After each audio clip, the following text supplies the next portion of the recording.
नमस्कार. आजच्या भागामध्ये आपण बघूया. इथे आता आकाश शांतपणे बसलेला असतो. त्याच्या डोक्यामध्ये असंख्य विचार चालू असतात, कारण भूमी अजून शुद्धीवरती आलेली नसते. तेवढ्यातच तिथे आता पौर्णिमा येते. पौर्णिमा आकाशबरोबर बोलण्याचा प्रयत्न करते. तिला आता आकाशबरोबर एकांतात बोलायचं असतं. तेव्हा पौर्णिमा तिथे येते आणि म्हणत असते, की "आकाश जीजू, ताईला शुद्ध आली का?" तेव्हा आकाश म्हणतो, "नाही, अजून भूमी शुद्धीवरती आलेली नाहीये. मी सुद्धा त्याचीच वाट बघतोय." तेव्हा पौर्णिमा म्हणत असते, "आकाश जीजू बघा ना, ताईची ही अवस्था खरंच मला बघवत नाहीये. म्हणजे मी खरंच तुम्हाला सॉरी म्हणते. आतापर्यंत मी भूमीताईला खूप त्रास दिला असेल, पण ती आता जेव्हा जवळ नाहीये ना, तेव्हा खऱ्या अर्थाने मला माझ्या बहिणीची किंमत कळते." तेव्हा इथे आता पौर्णिमा आकाशला म्हणत असते, "नाही आकाश जीजू, मी तुम्हाला प्रॉमिस करते की याच्यापुढे माझ्यामुळे माझ्या बहिणीला, भूमिताईला कुठल्याही प्रकारचा त्रास नाही होणार. आत्तापर्यंत झालं ते झालं, मी बदलू शकत नाही. पण यापुढे मी माझ्या बहिणीला अजिबात त्रास देणार नाही आहे.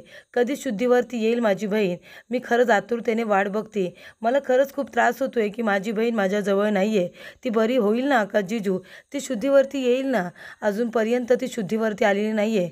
तेव्हा आकाश म्हणतो की "नाही, मगाशी ती शुद्धीवरती येते की काय असं मला वाटलं होतं, पण ती लवकरच शुद्धीवरती येईल. तू स्वतःला नको त्रास करून घेऊस." तर इथे पौर्णिमा आता आकाशबरोबर गोड गोड बोलून तिला आता सगळी प्रॉपर्टी इथे अभिच्या नावावरती करून घ्यायची असते.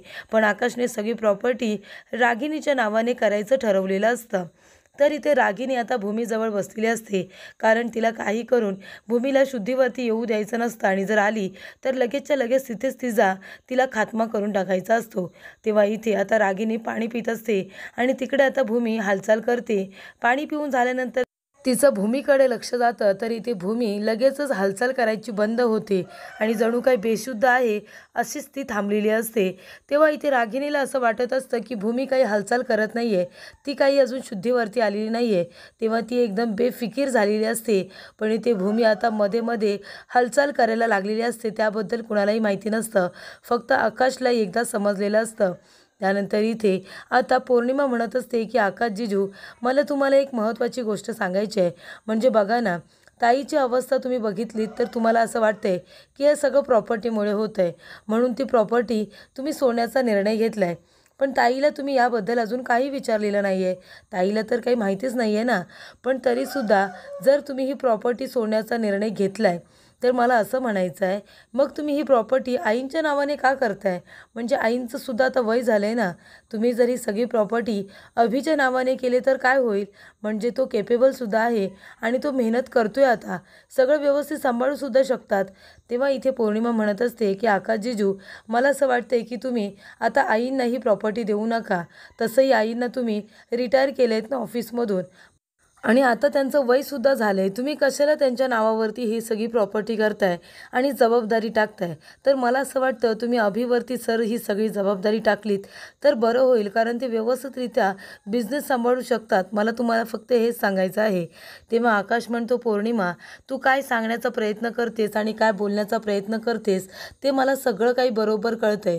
पण खरं सांगू का, आता मी या सगळ्यावरती बोलण्यासाठी अजिबात तयार नाही आहे. माझी ती मनस्थितीच नाही आहे की मी या विषयावरती बोलेन. या विषयावरती बोलण्यासाठी माझी मनस्थिती नसल्यामुळे मला अजिबात इंटरेस्ट नाही आहे तुझ्याजवळ या प्रॉपर्टीच्या विषयावरती बोलण्यात. तेव्हा इथे तुला जे काही बोलायचं आहे ते नंतर बोल, पण आता माझ्या निर्णयामध्ये बदल होणार नाही."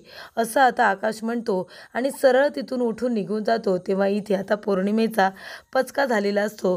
गोड गोड बोलून पौर्णिमेला इथे सगळी प्रॉपर्टी आता अभिच्या नावाने करायची असते, कारण जर रागिणीच्या नावावरती झाली तर ती कुणाला काही देणार नाही हे सुद्धा पौर्णिमेला माहिती असतं. तर इथे सगळेजण आता बसलेले असतात. वकील साहेब तिथे आलेले असतात आता प्रॉपर्टीचे पेपर तयार करून. तेव्हा आकाश ते पेपर चेक करतो आणि म्हणत असतो की "वकील साहेब, पेपर तर खूपच जास्त छान बनवले तुम्ही." तेव्हा इथे आता आकाश म्हणत असतो की "चला, आता आजपासून ही सगळी प्रॉपर्टी आत्याच्या नावाने होणार आहे आणि मी याच्यावरती साईनसुद्धा करणार आहे." तेव्हा इथे आता वकील साहेबांना आकाश म्हणतो, "मी तुम्हाला संध्याकाळी यायला सांगितलं होतं, पण तुम्ही तर अगदी लवकरच आलात आणि बरं झालं लवकर आलात, म्हणजे माझं कामसुद्धा लवकर करून होईल." तेव्हा इथे आता आजी म्हणत असते की "आकाश, अरे एकदा विचार कर जरा." तेव्हा इथे मानसी, अथर्व सगळेजणच आकाशला अजून एकदा विचार करायला सांगत असतात. तेव्हा इथे आता पौर्णिमेला आकाश म्हणत असतो की पौर्णिमा, तुझी अशी इच्छा होती ना की ही प्रॉपर्टी मी आत्याच्या नावावरती न करता अभिच्या नावावरती करावी, पण मला असं वाटतं की आत्याचं जरी वय झालं असलं ना तरीसुद्धा आत्या हा बिझनेस व्यवस्थितरित्या सांभाळू शकते अभिपेक्षा सुद्धा, आणि तसंही आम्ही सगळेजण आहोत ना तिची मदत करायला.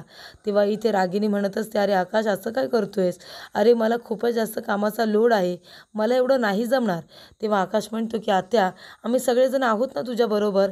तेव्हा रागिनी म्हणत असते, तरीसुद्धा पुन्हा एकदा विचार कर बरं, खरंच विचार कर, माझ्या नावावरती लगेच ही सगळी प्रॉपर्टी करू नकोस. तेव्हा इथे आता रागिनी असं म्हणाल्यानंतर आकाश म्हणत असतो, नाही आत्या, माझा निर्णय झाला आहे, मी तुझ्या नावानेच प्रॉपर्टी ही सगळी करणार आहे. तेव्हा इथे आजी म्हणत असतात की आकाश, अरे रागिनी जे काही बोलते ना तिच्या बोलण्याचा जरा एकदा विचार कर, ती जर स्वतःहून तुला सांगते की पुन्हा एकदा विचार कर, ही सगळी प्रॉपर्टी तू तिच्या नावाने नको करू, मग थांब ना थोडा वेळ. तेव्हा इथे आकाश म्हणत असतो की आजी, अगं थांबून आता किती वेळ वाया घालवायचा, हे बघ आता मला असं वाटतंय की जे आपण ठरवले ते आपण करून टाकूया. तेव्हा इथे एक बाई बाप्पाच्या इथे दर्शनासाठी आलेली असते आणि तेव्हा पणतीमधून एक इथे पेटलेली वात आता त्या बाईच्या पदरावरती पडते. तेव्हा इथे आकाश आता सही करायला जाणारच असतो, तेवढ्यातच त्याचं लक्ष जातं, तिचा पदर जळायला सुरुवात होते आणि आकाश धावत पडत जातो आणि म्हणतो, अहो काकी थांबा, अहो काकी थांबा, उठू नका तुम्ही. तर इथे आता पदर भाजल्यामुळे तो लगेचच आकाश आपल्या हाताने तो विझवतो. तेव्हा आकाशच्या हाताला खूप जास्त भाजतं आणि दुखापतसुद्धा होते. तेव्हा इथे रागिनीला खूप जास्त राग येतो, कारण आता आकाश सही करायला गेलेलाच असतो, म्हणजे सगळी प्रॉपर्टी आता इथे आकाशच्या नावावरती न राहता रागिनीच्या नावावरती झाली असती. पण आकाश आता कुठलाही विचार न करता सगळी प्रॉपर्टी रागिनीच्या नावावरती करणार. तेवढ्यातच इथे आता पणतीमधून एक वात खाली पडलेली असते त्या काकींच्या पदरावरती. तेव्हा आकाश आता सही करायच्या आधी धावत पडत येतो आणि त्यांचा पदर विझवायला सुरुवात करतो. तेव्हा इथे आकाशच्या हाताला भाजलेलं असतं. रागिनीला ते सगळं बघून खूपच जास्त राग येतो, कारण आता एक सही झाली असती, त्या सगळी प्रॉपर्टी इथे रागिनीच्या नावाने झाली असती. तेव्हा इथे आजी म्हणतात की आकाश तू ठीक आहेस ना रे, तुझ्या हाताला खूप जास्त भाजलं का. तेवढ्यातच तिथे आता अथर्व असतो. अथर्व आकाशला घेऊन आता रूममध्ये जातो. तेव्हा इथे आता आकाशच्या हातावर सुद्धा इथे औषध फवारणी केली जाते आणि पट्टी वगैरे केली जाते. त्यानंतर इथे पौर्णिमेला असं वाटतं की बरं झालं इथे रागिनीच्या नावाने ही प्रॉपर्टी नाही झाली. तेव्हा इथे आकाश आता बाहेर येतो आणि म्हणत असतो की आत्या खरंच सॉरी. तेव्हा इथे आत्या म्हणते की असू दे ना, तू काही सगळं काही मुद्दामून केलेस का. तेव्हा इथे वकील साहेब म्हणत असतात की आकाश साहेब, तुम्हाला सही करता येणार आहे का. तेव्हा इथे रागिनी म्हणते, जमत असेल तर करून टाक ना. तेव्हा आकाश म्हणतो, नाही ना, मला नाही जमणार आहे, कारण माझ्या हाताला त्यांनी पूर्णपणे आता इथे औषध लावून बांधून घेतलेलं आहे आणि मला स्वतःची काळजी घ्यायला सांगितलं आहे. पाण्यामध्ये सुद्धा हात अजिबात भिजवायला नाही सांगितलं आहे. काही दिवस तरी आपल्याला जपावं लागणार आहे.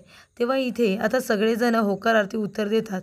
सगळेजण आता भूमीला इथे मिस करत असतात. सगळ्यांना असं वाटत असतं की जर इथे भूमी असती तर आता आकाशची परिस्थिती वेगळी असती. तर इथे आकाश आता भूमीजवळ येऊन बसलेला असतो.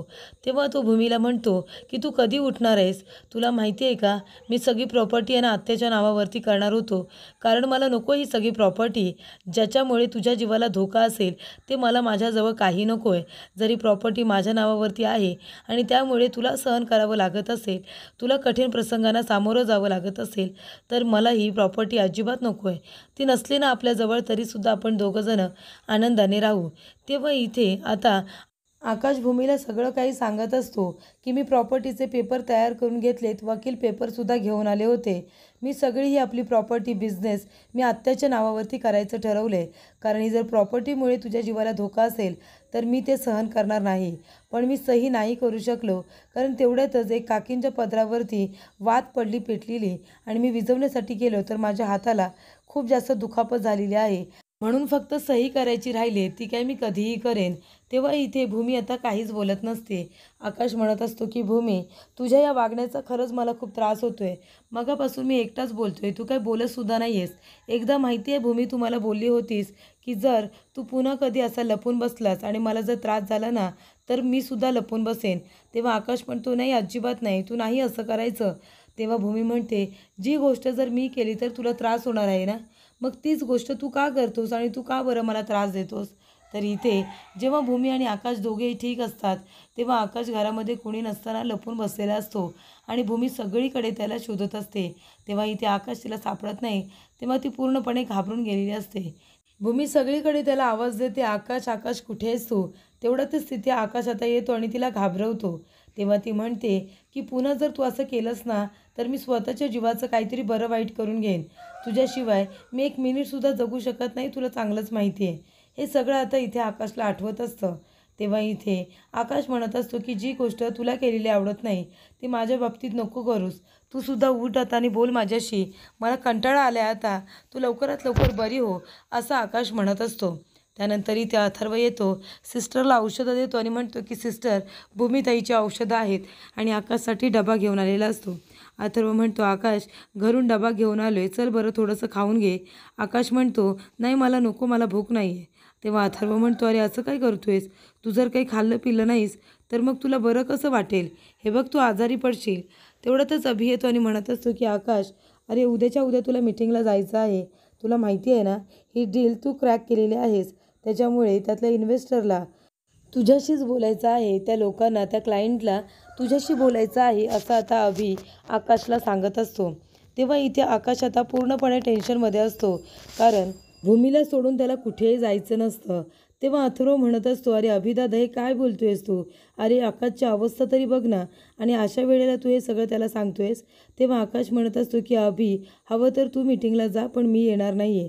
मला जमणारच नाही. मीटिंगपेक्षाही महत्त्वाची मला माझी भूमी आहे. तेव्हा अभि म्हणत असतो, अरे आकाश असं काय करतोयस? आम्ही सगळेजण आहोत ना लक्ष ठेवायला. तुला तिथे जावं लागेल कारण त्या लोकांनी रिक्वेस्ट केले की तुला त्यांना भेटायचंच आहे, तुझ्याशी बोलायचं आहे. तेव्हा आकाश म्हणतो, अजिबात नाही, मी अजिबात येऊ शकत नाही आहे. तर इथे आता अभि येतो आणि रागिणीला म्हणत असतो, अगं आई त्या आकाशला मी सांगितलं पण तो म्हणतो की मी येणारच नाही म्हणून. तेव्हा रागिणी म्हणते, ठीक आहे ना मग. आपण त्याला विचारलं की मीटिंगला जाशील का तर तो नाही म्हणाला. आपल्याकडे दुसरा पर्यायसुद्धा आहे. तेव्हा इथे अभि म्हणतो, आता दुसरा पर्याय कसला? तेव्हा इथे तिने एक मेल तयार केलेला असतो आणि तो पाठवलेला सुद्धा असतो. त्याच्यावरती रिप्लाय वगैरे आलेले असतात. त्याच्यावरून अभिच्या हे लक्षात येतं की रागिणीने एक मोठा प्लॅन केलेला आहे. तेव्हा इथे रागिणी म्हणते, आता हा मेल बघितलास ना, त्याच्यावरचा त्यांचा रिप्लाय बघितलास, आता उद्याच्या उद्या आकाशला मीटिंगला जावंच लागेल आणि तो एकदा का मीटिंगला गेला की आपण लगेचच्या लगेच आपलं काम करून टाकू. तेव्हा इथे अभि म्हणतो की नक्कीच. अभिला मनातून आनंद झालेला नसतो कारण ही सगळी प्रॉपर्टी त्याला त्याच्या नावावरती पाहिजे असते. पण इथे रागिणीने शेवटीला सगळी प्रॉपर्टी स्वतःच्या नावाने करण्यासाठी खूप सारे प्रयत्न केलेले असतात आणि आकाश फायनली आता तिच्याच प्रॉपर्टी पेपरवरती सह्या करणार असतो. त्यानंतर इथे रागिणी म्हणत असते की आपलं काम झाल्याशिवाय आपण स्वस्थ बसायचं नाही. तुला तर हे चांगलंच माहिती आहे, जी गोष्ट आपल्याला हवी आहे ती मिळवण्यासाठी आपण सतत झटलं पाहिजे, त्याच्यासाठी आपण काम केलं पाहिजे. तर इथे आता रागिणी म्हणत असते की अभि तू काळजी करू नको. आकाश आता नाही म्हणायला ना, तो स्वतः उद्या तुला बोलतोय की नाही बघच तू की आपण ऑफिसला जाऊया म्हणून. मग तू बघ माझा प्लॅन कसा सक्सेसफुल होतो ते. तेव्हा इथे अभि म्हणत असतो की आई अगं तुझाच प्लॅन सक्सेसफुल होऊ दे, त्या आकाशचा फ्लॉप होऊ दे. जर त्याला सत्य काय आहे ते कळलं ना तर मग आपलं खरं नाही आहे, असं सुद्धा रागिणी म्हणते. अभि म्हणत असतो की आई अगं तुला बसल्या बसल्या हा प्लॅन कसा काय सुचला? तेव्हा इथे रागिणी म्हणते, मी रागिणी पटवर्धन आहे, रागिणी पटवर्धन. माझं डोकं असंच चालतं. शेवटीला मला जे हवं होतं ते मी मिळवलंच ना. प्रॉपर्टीच्या पेपरवरती आकाश लवकरच सह्या करेल आणि ते माझ्याकडे सबमिट करेल. तर पुढील भागामध्ये आपण बघूया.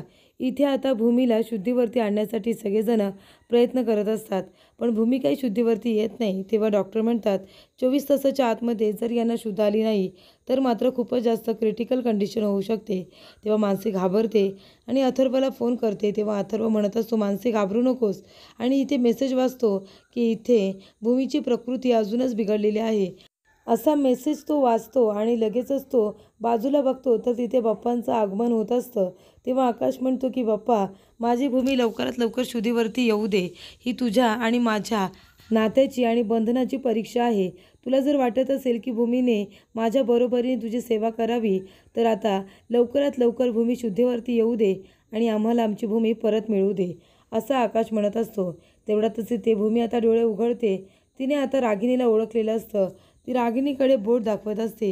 तेव्हा रागिनी खूप जास्त घाबरते. तेव्हा इथे सगळेजण आता प्रियाकडे आणि प्रतिमाकडे बघतच राहतात. तेव्हा इथे रागिनीने आता प्रियाच्या दिशेने हात फिरवल्यामुळे सगळ्यांचा संशय आता प्रियाकडे गेलेला असतो. येणारे भाग हे खूपच जास्त रंजकदार होणार आहे. सिरियलच्या डेली अपडेटसाठी तुम्ही आमच्या चॅनलला नक्की सबस्क्राईब करा. धन्यवाद.